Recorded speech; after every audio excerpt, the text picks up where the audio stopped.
Hey, what's going on? Welcome back. My name is Duran Cersei. I am a singer, songwriter, producer, performer, actor, if you're nasty.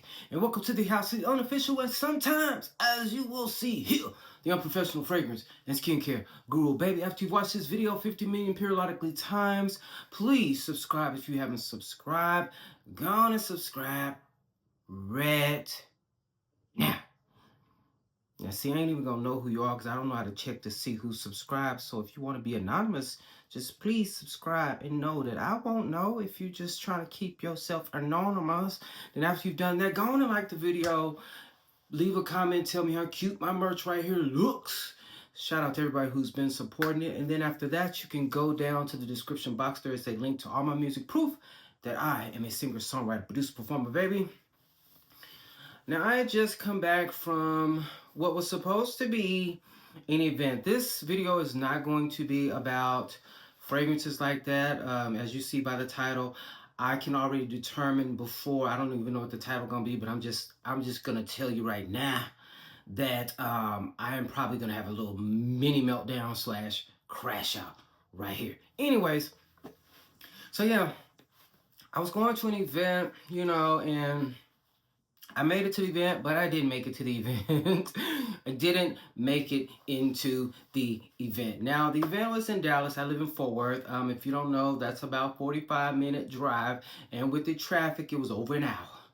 So, when I get there, my friend was there. And my friend called me. She was like, hey, when you get there, they're going to shuttle you to the place.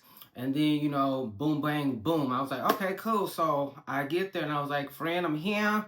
So go to she told me where to go. So I went there. Then when I went there, there was no shuttle. So they were like, hey, you need to walk down here. Go down here. You'll see this big picture of something. Then you make a right and then it'll be right behind there. So, after I've drove, from an hour, in traffic, so I'm already irritated. I'm just a little already irritated. So it's like, oh, so now I have to walk right way down here. So I'm walking, seeing a bunch of drunks, walking. It's not there. So I go back and, oh yeah, there's a little piece in there. There was a black man standing right there. This will make sense in just a little bit. There was a black man standing there looking crazy. I have thoughts about black men, but I'm not going to go there.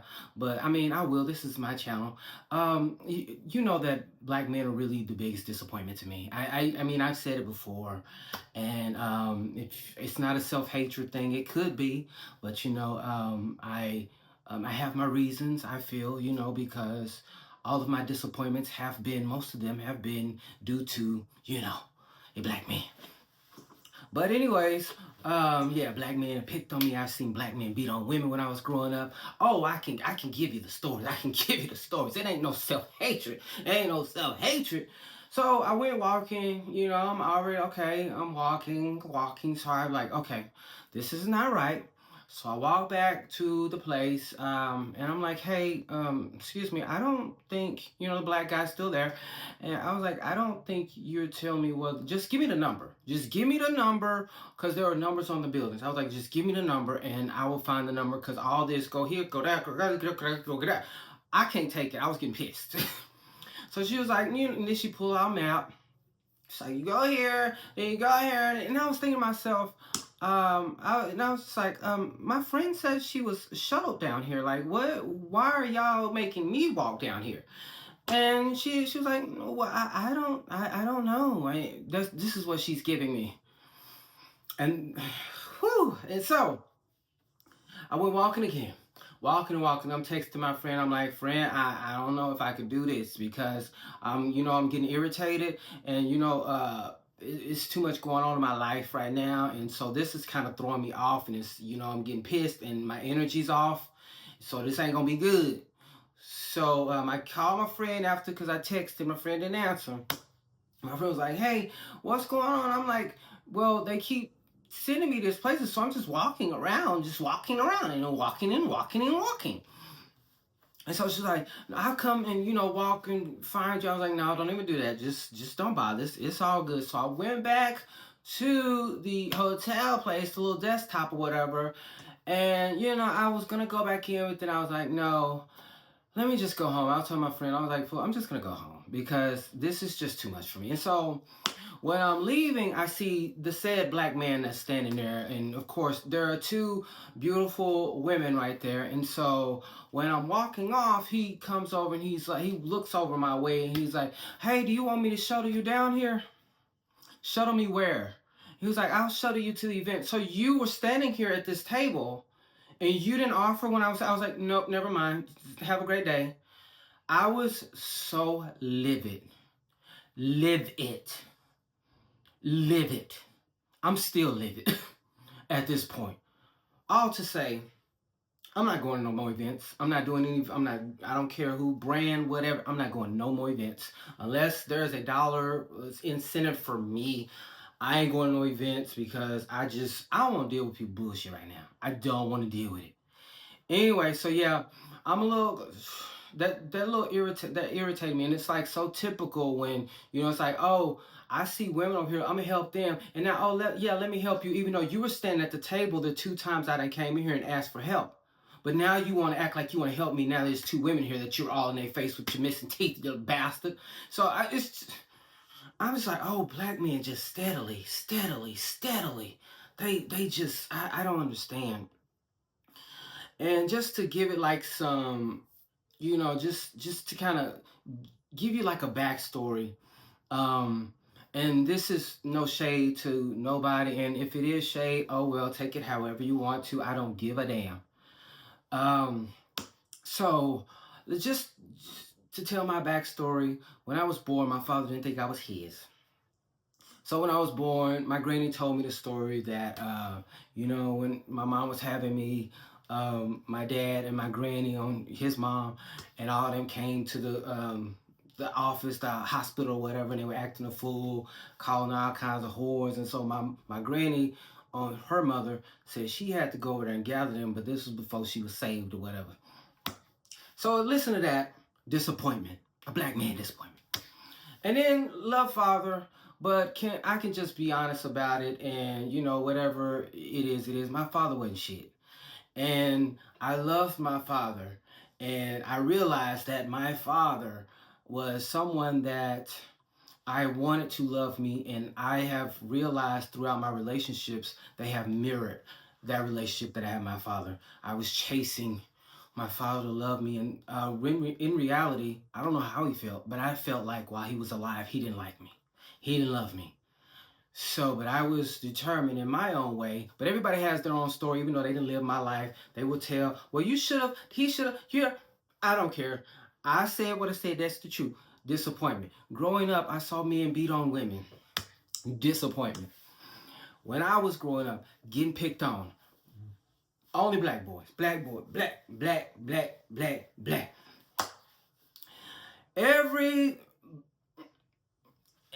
And it's not that I'm looking at another race over another. It's just black men have been a disappointment all of my life. I don't think I've ever met a decent black man.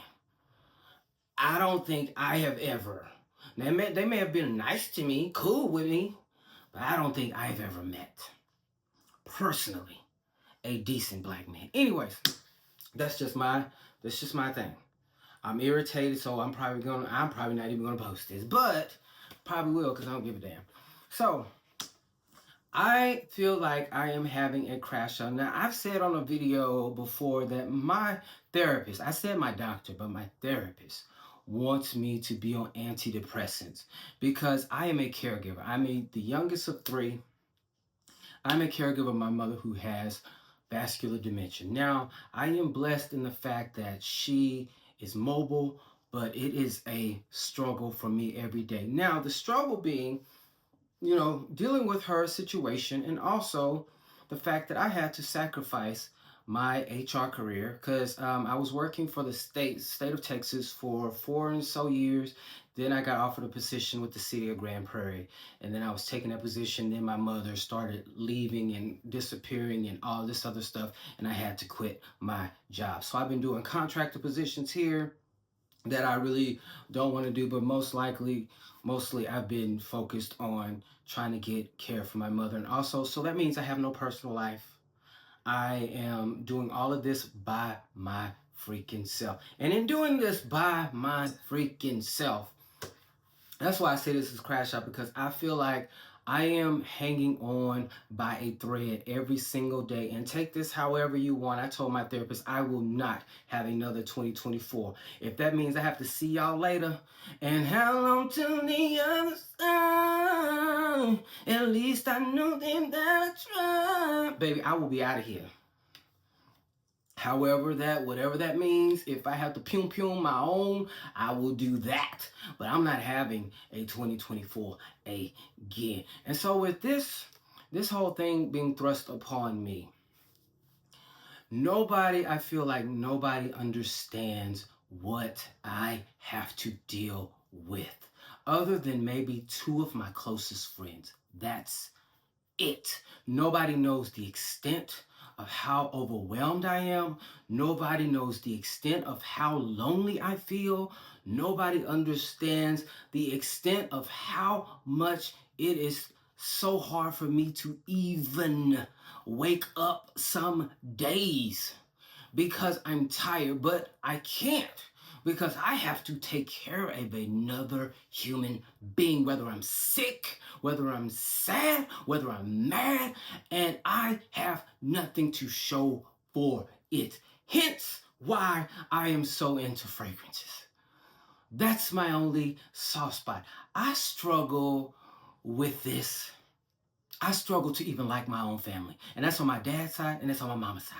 I struggle to like any of them niggas. Any. And that's including my siblings. Any of them. Any of them. When it comes to her family, none of them speak to her. None of them call and check on her. None of them do anything for her. Nothing. And I understand that everybody's got their own life. You know, it's fine. But it's like y'all don't even check on her to see how she's doing. None of you. But everybody, including my siblings, they have recommendations, what you should do, or telling me, why are you tired? All you do is sit. You know the nephew, the one that told me he hope I die and go die of AIDS. He told me, all you do is sit at home with an elderly person. How could that not be so hard? It's not hard for nobody in this family. It's not hard at all. But nobody is stepping up to do shit. Nobody. None of them are stepping up at all. But everybody got a suggestion. Everybody got a solution. Everybody got something, but I'm doing all the work. I'm doing all the work. And nobody cares. Do you think anybody calls and asks me, Duran, are you okay? How are you doing? Knowing that, not knowing or thinking or caring that I'm hanging on by a thread every single fucking day of my life. How are you doing, Duran? How can we help you, Duran? What can we do? We know you sacrificed your jobs. We know you sacrificed, your career. Career. We know you sacrificed. Let me give you a weekend, so you can hang out with your friends. I ain't seen my best friend in 30 years. We talk all the time. I ain't seen her in almost a year. And she lived like 40 minutes away. And all the times, and nobody comes over here because I have dogs and all those things. And, they're scared of dogs. Understandable. I understand. They're both scared. I have my two closest friends are scared of dogs. I understand. So they don't think to themselves, let me check on Duran and see how he's doing. So I struggle to even like my family. At this point today, I just am over everybody. I'm over everybody. Like I said, this is a crash out. I'm crashing out. And yes, this is Jimmy Crack Corn, and I don't care, because this is what happens. This is what happens. I don't have no soft landing spot. I have no personal life. I have nothing but my obsession with fragrances. That is really how I get through. I come in here and I freaking sniff my fragrances like a freaking idiot when I'm sad. Because who can I talk to? I have my friends. They have their own lives. One of my closest friends is married. Like, my friend they have their own lives. It's crazy. But everybody has suggestions and everybody has things they want me, or they just feel like, oh, Duran, why is she doing this? Why you doing it? Why? And then I love like one of my siblings, like, I was like, she ain't sleeping. Like, she's staying up too late. She never do that in my house. And I was just thinking to myself, because I'm one of those people, I keep the peace, so I just let people say what they want. But in my head, I'm just thinking, fool, she ain't been in your house no more than maybe a full night in over 3 years. So, I mean, why are you comparing what happens over there to here? Because, but everybody just swear they know what they talking about. This is how it is for a caregiver. I'm just giving you just a little inside of what goes on when it comes to me as a caregiver. I don't have help like some other people. Like I have a friend has help.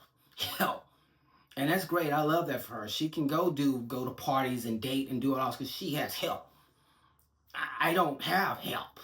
And then it's like when I get to a cross line or a finish line, when I feel like I'm getting to the finish line, like okay, I'm about to have help, something always snatches it away. Something always happens. Something always falls through. It's like, what is going the fuck on?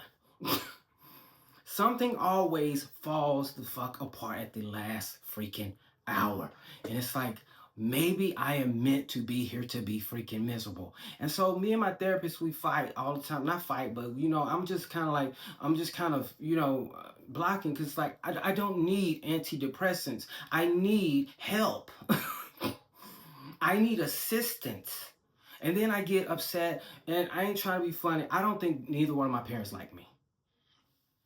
Anybody can say whatever you want to. This is how I feel. This ain't about how you feel that I should feel. I don't care how you feel I should feel. I'm talking about how I feel.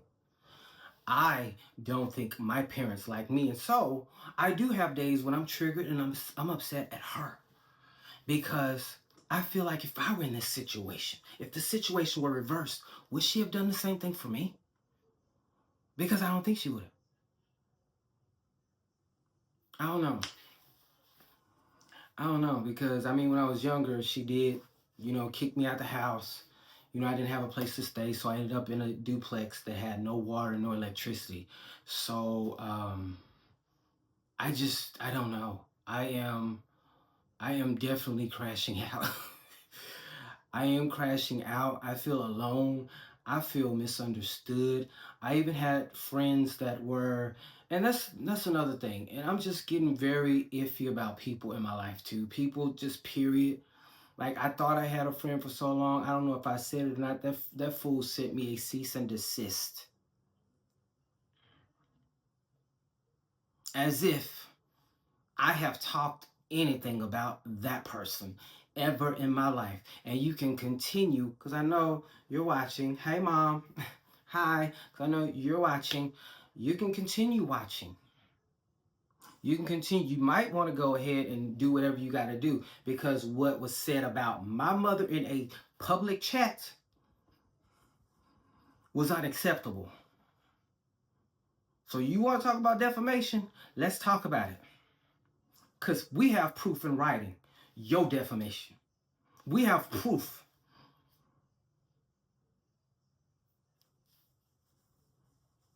Ain't no use of watching me or thinking somebody, go on and live your life. Live, and everybody just, that's another thing, people just dismiss my feelings.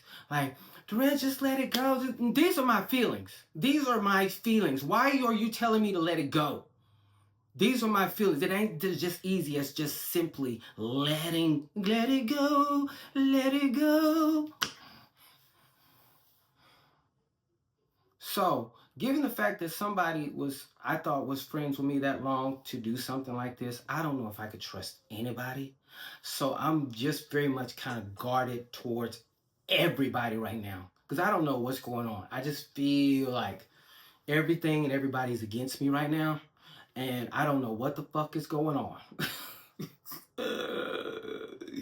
I have no earthly idea. And just to sum it up, I know I come on here and I make like light about things, and let me just be honest, how just dip into the mind of a caregiver. I hate my life. I hate it. I truly hate my life. Somebody may look and say, oh, he has 900 subscribers. Okay, well, I hate my life. I hate my life. Well, you're not in the hospital. I mean, who knows? I've been in the hospital, and you know what a family member did? Came in there and just grabbed my keys to the house. Didn't ask how I was doing or anything. Just came into the emergency room, grabbed the keys while I was in the hospital room. Just grabbed the keys, and that's it. Didn't ask, how are you doing? Are you okay?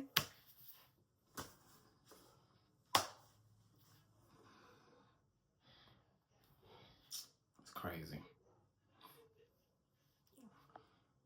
Anyway, so yeah,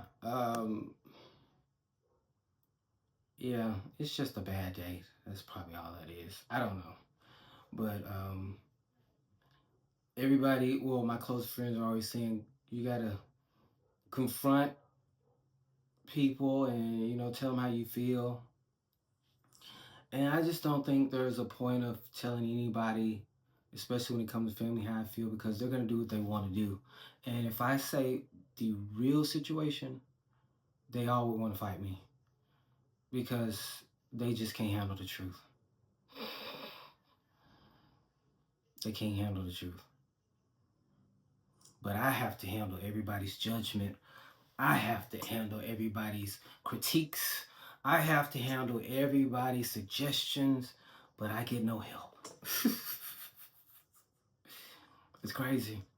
I have to handle everything. Instead of like, let me take something off you. No, let's add this. Just add everything on me. So I'm just like, I don't even want to fuck with y'all no more. I don't even fuck with my family no more. I don't want to fuck with y'all. All of y'all niggas. Every cousins, aunties. I don't fuck with none of y'all niggas. I don't want to fuck with none of you niggas. None of you. You ain't shit. And I don't care all this saying happy birthday to my mom and all this stuff, or whatever y'all was doing, all that fake ass. Y'all didn't even pick up a phone and call to see how she was doing. That's why I don't do all that Facebook bullshit. None of y'all called and checked on, but y'all on Facebook talking about happy birthday. Baby, I'm just not gonna do this.